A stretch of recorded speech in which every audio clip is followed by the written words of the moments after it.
So let's talk about 1986. People don't know about 1986. Brandy, you want to tell them about 1986? So in 1986, under Ronald Reagan, Congress signed into law the National Childhood Vaccine Injury Act. Wasn't that the exact act that took away all liability from the vaccine companies? Yes. The vaccine manufacturers went to Ronald Reagan and said, we need to be exempt from liability. So many parents are starting to come after us and sue us over their children being injured by vaccines. We are going to stop making vaccines altogether unless you remove the liability. So explain that in layman's terms. What does that mean exactly when they took away all liability? Let's say you are in a car accident and the car seat that your child is in is faulty and your child is injured or dies because of the faultiness of the car seat. You can sue the manufacturer. If your child is injured or killed by a vaccine, you can no longer sue the manufacturer. What happens now, because of this Vaccine Injury Act, every vial of a vaccine, every time your child gets a vaccine, they have a 75-cent tax that is put onto that vaccine. That 75-cent tax goes into an account that is now connected to VAERS. You file a VAERS report, which only 1% of people actually report injuries to VAERS. Then it goes into a special court, and they determine, okay, yes, your child was injured, and you can get a small settlement from the tax that was put on the vaccine. But you can no longer go after that manufacturer and sue the manufacturer. They are free of all liability. It is literally like the only consumer product that has zero liability attached to it. It's pretty funny. 1986 is kind of when all the vaccines started upping the schedule. The schedule went from 8 to 10 to 12 over the years to 20 to 30 to 40. And here we're at 40 by age like 5. What's crazy is that when they took the liability away, they stopped turning in the safety studies. Not that the safety studies haven't been done. They've been done, but they stopped turning them in, and they started increasing the schedule and adding all these vaccines where our kids now by the age of 18 get 72 doses of vaccines with no studies out there showing the safety of all these different vaccines together. And many of these vaccines are a 3-in-1 vaccine, which is another story for another day. We'll get into that. But when you go get you go get a tetanus vaccine, you're not just getting a tetanus vaccine. Welcome back, everybody. I'll just take a moment right here to let you know. Links down below if you want to decentralize from this freaking crazy centralized system, which is being totally censored by the day. Your rights being taken away. Down below, crypto. Yeah. Maybe get your own crypto wallet, earn a lot of interest on your money where the banks don't give you nothing. Yeah, let's screw the banks. Right now, Israel, Whoops. the Zionists, CIA, and Saudi Arabia are the three devils that need to be put back in a very small box. So we're essentially looking at the U.S. deep state wants a war with North Korea and a war in the Middle East and a war with China over the Spratly Islands. Goldman Sachs desperately needs a war in the Middle East to drive the price of oil up, or they're going to lose billions and billions of dollars on their bad bets. ISIS was created with money from Saudi Arabia, trading from CIA, and weapons from the Pentagon. ISIS is a wholly owned subsidiary of the U.S. deep state. Yeah. So from the end of World War II, the United States of America has institutionalized evil, and the U.S. government has been a wholly controlled subsidiary of Wall Street. Now, Congress is not only bribed, it's also being blackmailed. NSA has been blackmailing, spying on and blackmailing U.S. politicians and judges for the last 10 years. Are the three devils? Holy cow, that's a pretty big statement to make, but what do you think? Leave your comments below. I think we all need to wake up to what the real cause of all our destruction is over here in the West, right? Uneducated. The food is horrible. Our morals have gone downhill. We're flooded with stupid crap constantly. Our children can't read or write. We're poisoned. We're stupid. Like, what's the main cause of all this? Who owns 90% of the government? Yeah, APAC. I said, and I'm hopeful that this is something that the rabbi will agree with, is that it is a fact that Jewish pedophiles, American Jewish pedophiles, escape and run and hide in Israel, where they are given safe harbor by the government. That is a fact. They will not extradite our pedophiles. That is an absolute nonsense, given the many billions of dollars that we give to Israel, that we can't get back the men that are raping children, okay? And Israel just had a case of soldiers raping prisoners of war, all caught on video, and the soldiers got away with it. And it's all on video, but the Israeli army said, no, it's okay. So these people have different morals than us. I watched another video where families can go to a lookout point and you pay a nickel and little kids can watch Gaza kids getting killed and people getting killed for a nickel. They can look across through a telescope to like watch people getting killed, like an event. This is Israel. Another video I watched, this guy was saying in the Torah, we are here just mainly to serve Israel. And the whole, this is on a show, a TV show in Israel, and all the crowd started cheering. They do not think like us. They are not modern people. They live by values that are like millennia years old.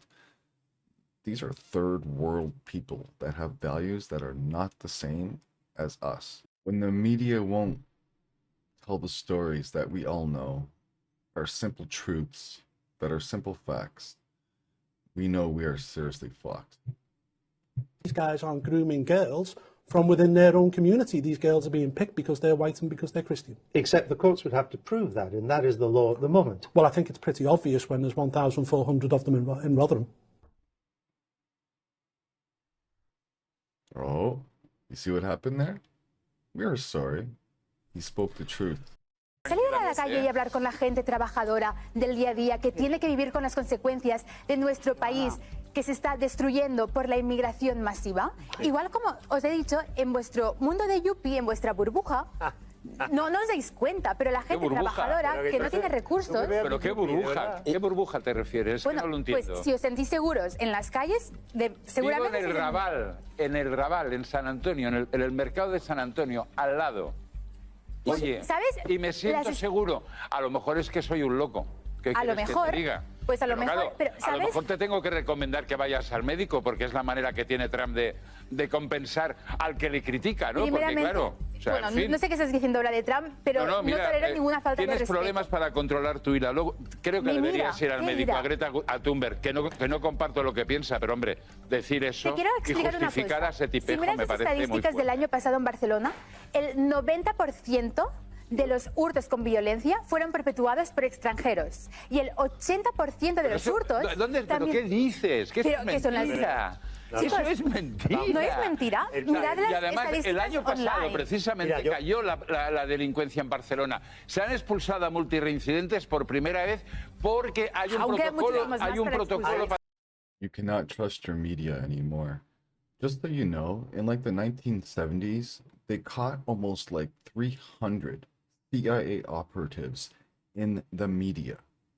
Yeah, that was in the 70s. Could you imagine what's going on with the media now? It's totally owned. Y eso de que son todos inmigrantes, ya. No, pero yo no lo digo, lo dice la estadística, señor. Por favor, perdóname, Ada, vamos a hacer una cosa. Te voy a reiterar la invitación, vamos a venir con todas las estadísticas, tú te traes las tuyas y yo traigo las yo las traigo aquí, las tengo aquí, venga, si quieres. Pues las contrastaremos la próxima vez que... Me parece muy heavy que lo que vosotros hacéis. We all have eyes. We all see what's going on. How come these people are so blind to it? Think about it. There's a freaking club and you are not in it. And they are against us, the people. Wake up. En esas cadenas de televisión es que en el momento que veis que no podéis ganar un debate porque se os explica la verdad y se le pueda documentar con estadísticas, silenciáis a las personas. Pero tú de verdad crees que estás ganando. Si te hemos entrevistado 15 minutos, pero vamos a ver, ¿qué es esto? Estamos hablando respetuosamente. Estoy retirando la invitación. Perdón, chicos, tengo a 6 personas, adultos, atacándome a mí por decir las verdades. Yo estoy diciendo lo que el 99% de los españoles piensa. No te han atacado 6 personas. Igual tienes un problema con los números, porque eran 3. No tengo ningún problema con la mitad. Tú también, que el 99% gracias de verdad y te reiteramos la invitación. Salir a la calle Remember, we watched a video where the government, well, not the government, the College of Physicians or whatever, wanted to drug people because they didn't want to take the vaccine. They wanted to drug you. Look what they're doing here. They're defaming her. They're making her look crazy. She's stupid. There's something wrong with her. This is what they do. This is all they have. This is like The View, right? The View is like a show for nut jobs. You're never going to find out the facts on these types of media because it's all bought and paid for. It's a theater. And only the idiots really fall for this crap. We need to step up. Well, Canada, you have successfully done it. For 5 years, I've stood up, fought back, pushed back hard against all of the government overreach, the bills they keep bringing forward, and everything that's gone on that has essentially choked off everything we knew about our once great country. I was proud to be a Canadian. I served for 17 years. Served and protected, did everything I could to protect the innocent from those doing harms and bad. And now here we sit. And the ones that are the most egregious in their offenses against Canadian people are the government. But going forward, I can't stand up. I can't speak up. I can't do what I've been doing. I've been shut down by social media for violating community standards. But now I face criminal punishment for simply speaking against the corruption because they can twist that into, in some way, being a criminal offense of inciting hatred. We have allowed this. Canadians have allowed this. We have taken an apathetic, lackadaisical approach to everything because we're too busy Netflix and chilling or playing video games or watching porn to actually do our jobs and standing up with civic engagement against government overreach and corruption that we have seen on a mass scale. So I'm going to allow this to be my last social media post. Yeah, I'm in the sunny south where freedom reigns. It's March break. I take my kids there. My elbows aren't up, and I don't give a shit. But hear me out for one last time. I've been shut down. I've been surveilled by police agencies for speaking against violations of our government. I've gone through hell, and here I am, making this last video to you to say, if you have not stood up, spoken up, and pushed back, you've earned every bit of what's coming. You've earned every bit of the hell that this government is bringing down on the people because we've been so apathetic as a country that we haven't even taken a stand to protect our children's future because we just don't want to be uncomfortable. We don't want to put our necks out. Well, guess what? That comes with a cost too. Our ancestors never took that cowardly approach, but we have as a nation, and there are consequences for that. So I wish you well. I bid you adieu. I'm coming back to Canada from the sunny south where I can say what I want down here, but I know going forward with the bills that are in place, I can't. And guess what? I tried.